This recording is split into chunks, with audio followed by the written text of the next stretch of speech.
The compliment combo. Imagine you're at a party, the kind of place where the music's a little too loud, the lighting's just dim enough to obscure familiar faces, and the social battery is already draining even though you just walked in. You don't know anyone. Your brain's scanning the crowd like a radar pinging for anyone that feels like a safe opening. Then you spot someone across the room. They're wearing a jacket that looks like it dropped straight out of a legendary loot crate in some game that values style as much as stats. It's bold. It's unique. It's the kind of jacket that tells a story before its owner even says a word. You walk up and compliment it, not in a generic, forgettable way, but with purpose. You highlight that specific piece, the way the colors pop, how it fits their whole vibe. Here's the secret. That kind of compliment isn't just a conversation starter, it's a social lockpick. A well-placed, thoughtful compliment cracks open the armor of awkwardness. And the real magic? It's all in the details. Skip the bland, you look nice, or the vague, cool outfit. Instead, zoom in. Compliment their mismatched socks that scream personality, the enamel pin that reveals a hidden fandom, or the way they've layered textures like they're building a character loadout. People don't remember every word you say, but they remember how you made them feel. Whether you noticed them, really saw them,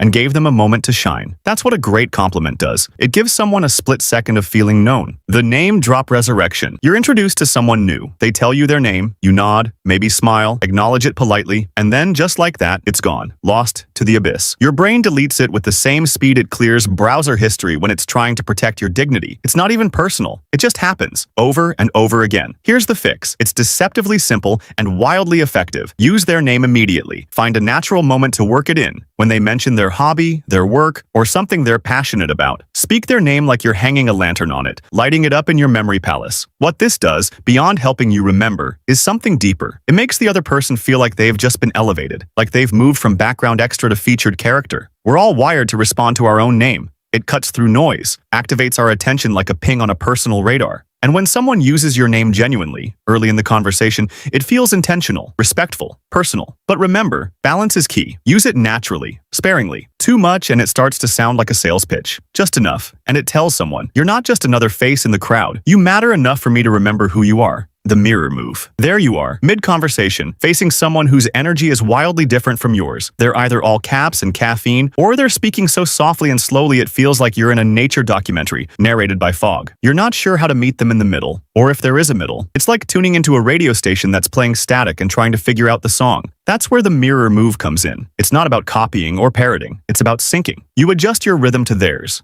Not to manipulate, but to connect. If they're laid back and slow-paced, you match that ease, letting your words breathe a little. If they're full of excitement and bounce, you bring your energy up, letting your tone match their tempo. It's subtle, it's respectful, it's powerful. Because when someone feels like you're on their wavelength, the social walls drop. It feels less like a performance and more like resonance, like a dance where both people are actually hearing the music. But here's the important bit. Don't overdo it. You're not a reflection. You're still yourself. This is about harmonizing, not hiding. You're tuning your frequency to theirs, but your signal should always come through clear. The 3-second rule of entry. You spot a group deep in conversation. The circle isn't fully closed. Physically, there's a gap, but mentally, emotionally, it feels like walking into a movie halfway through. The doubt creeps in fast. Your brain kicks into overdrive, spinning a worst-case scenario reel like, what if they all turn and stare? What if they laugh? Here's where the 3-second rule becomes your social superpower. The moment you get that gut instinct, that little internal nudge to jump in, count down from 3, and then move. No negotiating. No letting the spiral start. 3, 2, 1, go. Confidence doesn't strike like lightning. It's not waiting for the right moment. It's a decision, a bold click on the mental join now button before your brain can load the hesitation. That 3-second window, that's your portal. If you wait longer, doubt walks in and takes over the controls. Trust the impulse. Push past the hesitation. The longer you stand outside the circle, the harder it gets. But when you step in, quickly, cleanly, confidently, you shift the narrative from outsider to participant. And suddenly, you're in the scene instead of watching from the edges. The echo hack. Someone tells you about a new hobby they've picked up. Say, juggling. Your instinct might be to nod, say, cool, and move on. But that's a missed opportunity. Instead, zoom in. Pick one word, like juggling, and toss it back into the conversation with curiosity. Maybe ask what they juggle with. Pins, oranges, fire. That small echo, repeating the key detail and expanding on it, does 2 incredible things. First, it signals that you were actually listening. Not just hearing sounds while waiting for your turn to speak, but really paying attention. Second, it hands the mic back to them. with an invitation to go deeper into something they care about. It's not about hijacking the moment with your own story of that one time you juggled apples at summer camp. Not yet anyway. This isn't your scene to steal. It's theirs to explore. Think of it like throwing another log on their conversational fire, giving them room to expand, illuminate, and feel heard. Echoing with intent shows presence. And in a world of half-listening and distracted replies, that kind of presence is rare and powerful. The vulnerability vibe bomb. You're locked in the polite prison of small talk. The conversation has all the depth of a kiddie pool. You've already covered traffic, the weather, and how everyone's so busy lately. It's starting to feel like you're just pressing shuffle on a playlist of polite noise. Here's your secret weapon, the vulnerability vibe bomb. It's not about revealing your deepest wounds or trauma dumping over chips and dip. It's about cracking the surface, just a little, saying something real, human, unexpected, like, honestly, I wasn't sure I'd know anyone here, and I almost bailed. That one sentence shifts the whole atmosphere. It gives the other person permission to drop their own guard, even just a little. Maybe they felt the same. Maybe they're relieved someone else said what they were thinking. Vulnerability is connective tissue. It's what turns social interaction into bonding. Used wisely,